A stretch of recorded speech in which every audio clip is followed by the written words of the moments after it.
Economics classes में आप सभी का स्वागत है। आज का टॉपिक बहुत ही इम्पोर्टेंट है और इंटरेस्टिंग भी। आज का टॉपिक है introduction class of government budget. Introduction class of government budget में सबसे पहला आइटम है प्लान एक्सपेंडिचर। गवर्नमेंट बजट में हम बात करेंगे एक फिस्कल ईयर में गवर्नमेंट के द्वारा क्या एक्सपेंडिचर होता है, क्या रिसिप्ट होता है। उसी के क्रम में पहला टॉपिक है प्लान एक्सपेंडिचर।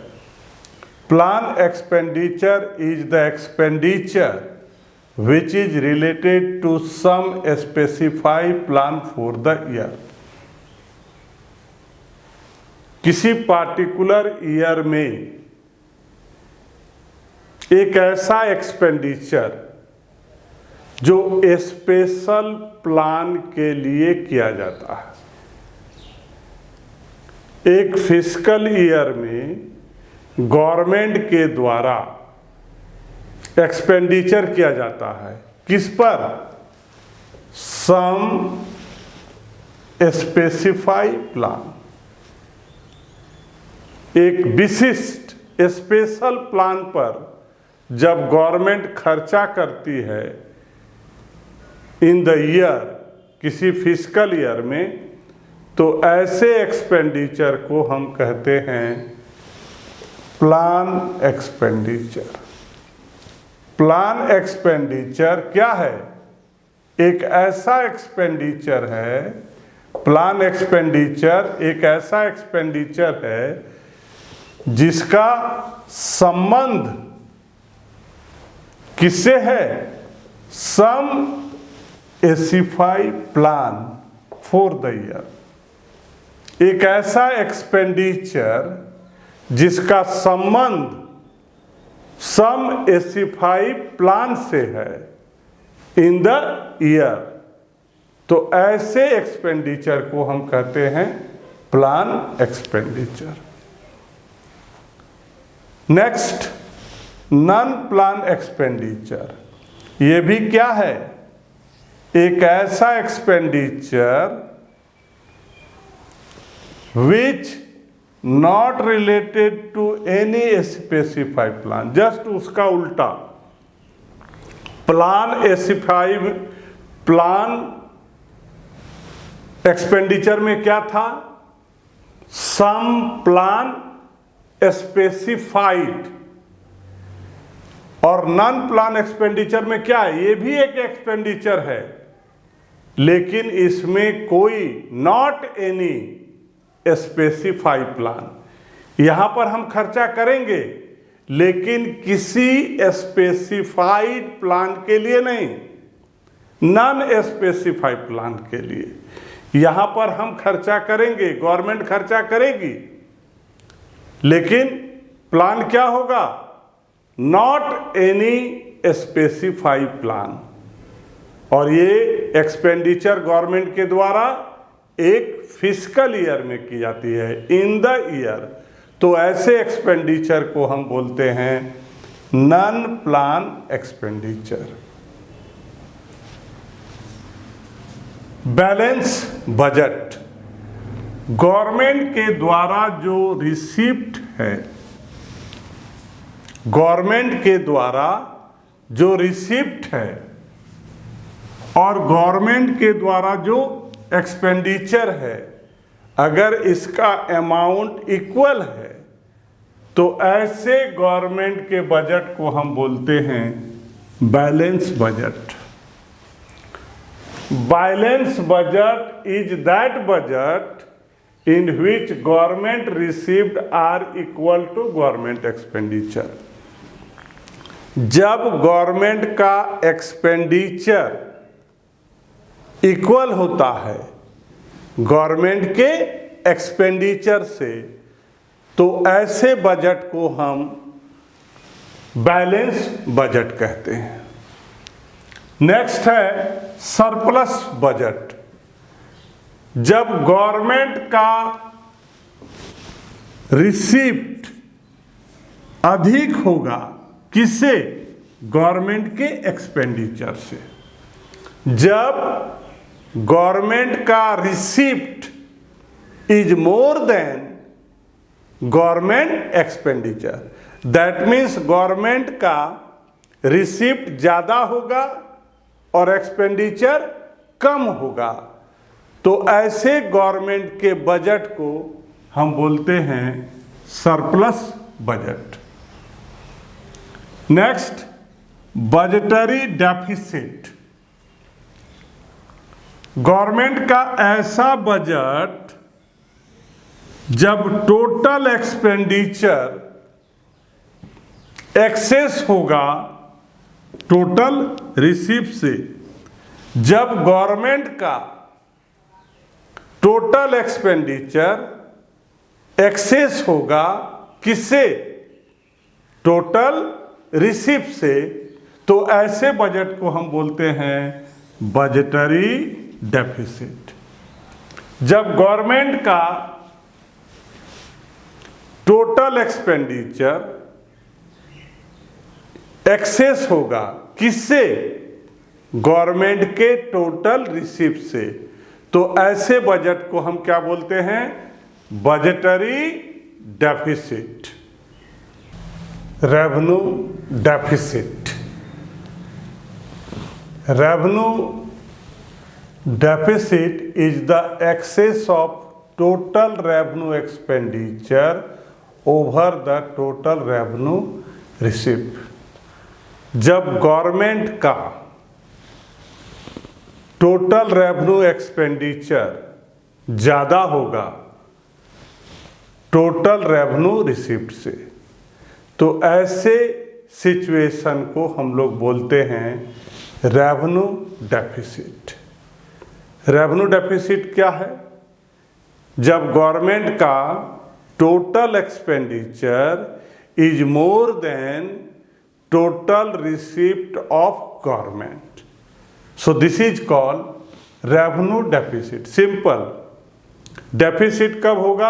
एक्सपेंडिचर ज़्यादा कर दीजिएगा। जब भी डेफिसिट की बात होगी तो याद रखिएगा एक्सपेंडिचर को ज़्यादा कर दीजिएगा और रिसिप्ट को कम कर दीजिएगा। सिंपल आप बोल सकते हैं, जब गवर्नमेंट का टोटल एक्सपेंडिचर ज़्यादा होगा गवर्नमेंट के टोटल रेवेन्यू रिसिप्ट से, तो इसको हम लोग बोलते हैं revenue deficit. Revenue deficit equal to revenue expenditure minus revenue receipt. Next, fiscal deficit. Fiscal deficit क्या है? Excess of total expenditure over the sum of revenue receipt and capital receipt excluding borrowing. ये दोनों में क्या अंतर है? Revenue deficit में क्या होता है? Total expenditure is more than total revenue receipt. यहां पर total expenditure is more than sum of revenue receipt capital receipt excluding borrowing. इसमें क्या होता है? बोरोइंग को छोड़ करके, और इसमें सारा चीज गवर्नमेंट का जितना भी एक्सपेंडिचर है माइनस गवर्नमेंट का जितना भी रिसिप्ट है, तो उसके डिफरेंस को हम लोग बोलते हैं रेवेन्यू डेफिसिट। लेकिन जब हम फिस्कल डेफिसिट की बात करते हैं तो इसमें जो हम रिसिप्ट बोलते हैं, revenue receipt plus capital receipt minus borrowing, borrowing को माइनस कर देते हैं। तो यहाँ पर जब total expenditure more than revenue receipt, sum of the revenue receipt capital receipt minus borrowing, उसको हम बोलते हैं फिस्कल डेफिसिट। टोटल एक्सपेंडिचर का मतलब हो गया revenue expenditure plus capital expenditure. Total receipt का मतलब हो गया revenue receipt capital receipt plus borrowing. तो फिस्कल डेफिसिट में क्या होता है? बोरोइंग जो बोरोइंग होता है उसको हम रिसिप्ट में ऐड नहीं करते हैं। सो फिस्कल डेफिसिट क्या हो गया? Fiscal deficit is equals to excess total expenditure over the sum of revenue receipt, capital receipt excluding borrowing, borrowing को छोड़ के रिसिप्ट में। और रेवेन्यू डेफिसिट में क्या है? बोरोइंग भी शामिल रहता है। रेवेन्यू डेफिसिट में बोरोइंग इंक्लूडिंग है और फिस्कल डेफिसिट में बोरोइंग एक्सक्लूडिंग है। Fiscal deficit is equals to total expenditure minus total receipt other than borrowing. Primary deficit is the difference between fiscal deficit and interest payment। Fiscal deficit और interest payment के जो difference होता है उसको हम लोग बोलते हैं primary deficit. Primary deficit is equals to fiscal deficit minus interest payment. अब हम लोग बात करेंगे कि ये प्राइमरी डेफिसिट का क्या इंपॉर्टेंस है। Significance of primary deficit. The significance of primary deficit is that it reflect borrowing. ये जो प्राइमरी डेफिसिट है ये हम लोगों को क्या बताता है? Borrowing on account of current year expenditure. Borrowing on account of current year expenditure exceeding the current year receipt of the government. ये प्राइमरी डेफिसिट हम लोगों को क्या बताता है?